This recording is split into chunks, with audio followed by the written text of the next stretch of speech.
అప్పుల బాధలు వెంటాడుతున్నాయా? అయితే 6 జేవిఆర్ వారి జాతిరత్నాలు ధరించండి. హాయ్, వెల్కమ్ టు మనం టీవీ. నేను మీ మనోజ్. ఏపీలో లిక్కర్ స్కామ్ దర్యాప్తులో సిట్ వేగం పెంచింది. ఇప్పటికే చాలామంది అరెస్ట్ అయ్యారు. సో వైసీపీ రాద్ధాంతం చేస్తుంది. ఇదంతా అక్రమ అరెస్టులు, అన్యాయంగా అరెస్ట్ చేస్తున్నారు, అక్రమంగా నిర్బంధిస్తున్నారు అని.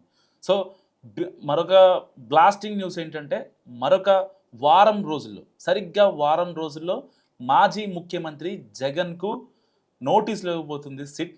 సో ఇది అంతా చాలా ప్రీ ప్లాన్డ్గా జరిగేది ఏం కాదు. ఎందుకంటే ప్రభుత్వం ఒకవేళ రాజకీయ పరంగా కూటమి సర్కార్ వైసీపీ మీద కోపం ఉన్నా సరే, సిట్ విషయంలో మాత్రం చాలా జాగ్రత్తగా వ్యవహరిస్తుంది. సో సిట్ దగ్గర కొన్ని కీలక ఆధారాలు సేకరించిన తర్వాతే జగన్ అరెస్ట్ కానీ ఇంకేదన్నా కానీ జరుగుతుంది. సో ఒక ఎంపీని అరెస్ట్ చేసినంత సింపుల్గా ఒక మాజీ ముఖ్యమంత్రి అరెస్ట్ అయితే ఉండదు. దానికి సంబంధించిన డీజీపీ వెళ్ళి గవర్నర్ దగ్గర అనుమతి తీసుకోవాలి. సో దీనికి చాలా కథాకారకం ఉంటుంది. అంతకన్నా ముందు ఇక్కడ ఒకవేళ జగన్ని అరెస్ట్ చేస్తే దాని కాన్సిక్వెన్సెస్ కూడా కూటమి సర్కార్ చాలా ఫేస్ చేయాల్సి ఉంటుంది.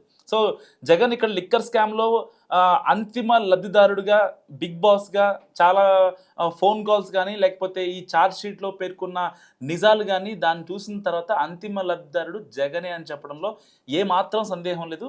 సో దాదాపుగా అందరూ అనుకునేది లిక్కర్ స్కామ్లో కేవలం 3,700 కోట్లు మాత్రమే దోచేశారు అనేది చాలామంది చెప్తున్న మాట మొదటి నుంచి.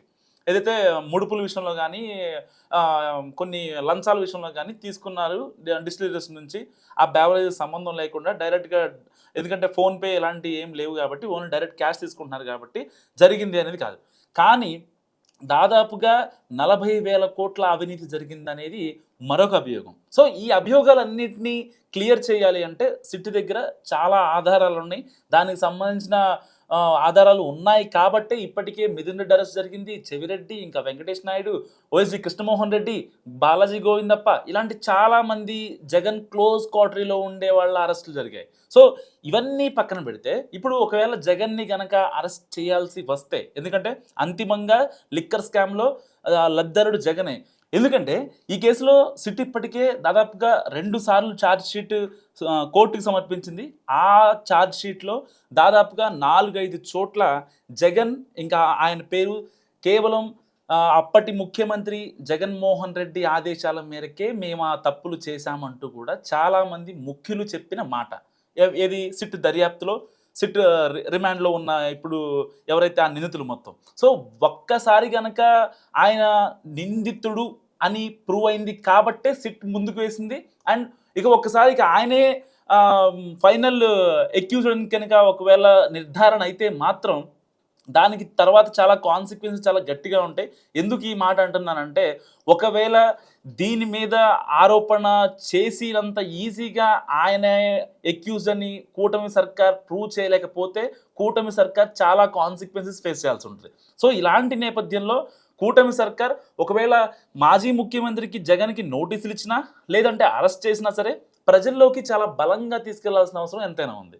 ఒకవేళ ప్రజల్లోకి తీసుకెళ్ళకపోతే రాజకీయంగా 2029 ఎన్నికల్లో కావచ్చు, లేకపోతే తర్వాత కావచ్చు, దాని కాన్సిక్వెన్స్ చాలా ఉంటాయి. ఎందుకంటే ఓన్లీ టీడీపీకి వైసీపీకి వైరం ఉందని చాలామంది అనుకుంటారు. కానీ బీజేపీతో ఒక లాలూచి వ్యవహారం ఉందని ఎప్పటి నుంచో మనకు తెలిసిన విషయమే. ఎందుకంటే 2019 నుంచి 2024 వరకు కూడా జగన్ బీజేపీతో సన్నిహిత సంబంధాలు మెయింటైన్ చేశారు. ఒకవేళ ఎందుకంటే ఇప్పుడు ఇక్కడ కూటమి సర్కార్ అలయన్స్ ఇక్కడ గవర్నమెంట్ ఫామ్ అయింది కాబట్టి ఇలాంటి నేపథ్యంలో వాళ్ళ యొక్క అనుమతి కూడా చాలా అవసరం. బీజేపీ పెద్దలు కూడా రేపొద్దున ఇది నేషనల్ లెవెల్లో ఇష్యూ అయింది అనుకోండి జగన్ అరెస్ట్ అనేది, దాన్ని కూడా ఒకవేళ బీజేపీ సమర్థంగా ఎదుర్కోవాల్సి రావడానికి కోసం కూడా బీజేపీ పెద్దల అనుమతి కూడా తీసుకోవాల్సి ఉంటుంది. సో 3 పార్టీలు కలిసి ఎలాంటి నిర్ణయం తీసుకుంటాయో చూడాలి. సో నాకున్న ఇన్ఫర్మేషన్ ప్రకారం సరిగ్గా వారం రోజుల్లో జగన్కి అయితే నోటీసులు ఇవ్వడం ఖాయం. సో ఇప్పటికే దాదాపుగా ప్రతి ఒక్కరి విచారణ, అది ఏ పెద్ద మనిషి అనే కావచ్చు, ఇప్పటిదాకా లిక్కర్ స్కామ్లో అరెస్ట్ అయిన ఏ పెద్ద మనిషి విచారణలో కూడా ఒకటే తేటతెల్లమైంది, జగనే అంతిమ లబ్ధిదారుడు అని. సో ఆయన ఆదేశాలతోనే, ఆయన యొక్క మానిటరింగ్తోనే ఇది మొత్తం జరిగింది. ఎక్కడ ఏ స్కామ్ జరిగింది, వచ్చిన డబ్బుల్ని ఎలా పంపించారు, దాన్ని హవాలాగా మార్చారా, ఏ దేశానికి ఎంత వెళ్ళాయి, రీసెంట్గా హైదరాబాద్లో పట్టుకున్న 11 కోట్ల లిక్విడ్ క్యాష్ కావచ్చు, ఇలాంటి మొత్తం కూడా ఏ డిస్టిలరీస్ నుంచి ఎంత డబ్బు తీసుకున్నారు, ఇలాంటి మొత్తం ఇన్ఫర్మేషన్ ఇప్పుడు సిటీ దగ్గర ఉంది. సో పొర్రపాటును గనక ఒక వారం అంటే సరిగ్గా వారం రోజులు, ఒక 2-3 రోజులు అటవచ్చు ఇటవచ్చు, కానీ ఈ నెల చివరి లోపు జగన్కి నోటీసులు వెళ్ళడం అనేది ఖాయం. సో ఈ నోటీసులు వెనక ఏదో రాజకీయంగానో లేకపోతే ఇంకోటో కాదు.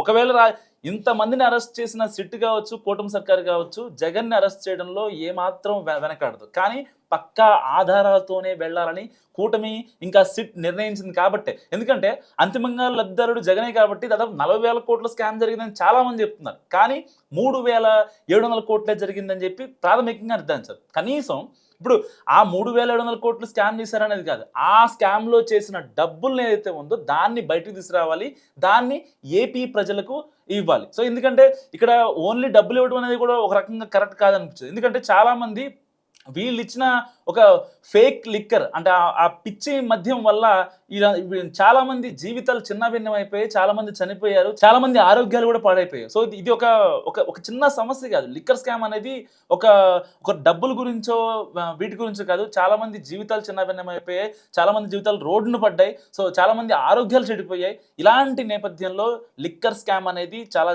చిన్న విధంగా లేదు ఇది. ఎందుకంటే దీని మీద మొదటి నుంచి కూడా ఏపీ సర్కార్ గట్టిగా ఫోకస్ పెట్టింది. సో 2019 ముందు అధికారంలో రావడానికి జగన్ ఇంత పక్కాగా ప్లాన్ చేశాడంటే 2019 ఎన్నికలకు ముందు మద్యపాన నిషేధం అనే చట్టాన్ని తీసుకొస్తానని చెప్పాడు. సరే చట్టాన్ని తేలేదు, ఆయన అనుకున్నట్టుగా లిక్కర్ స్కామ్లో ఇదంతా చేద్దామని ఫిక్స్ అయిపోయినట్టున్నాడు.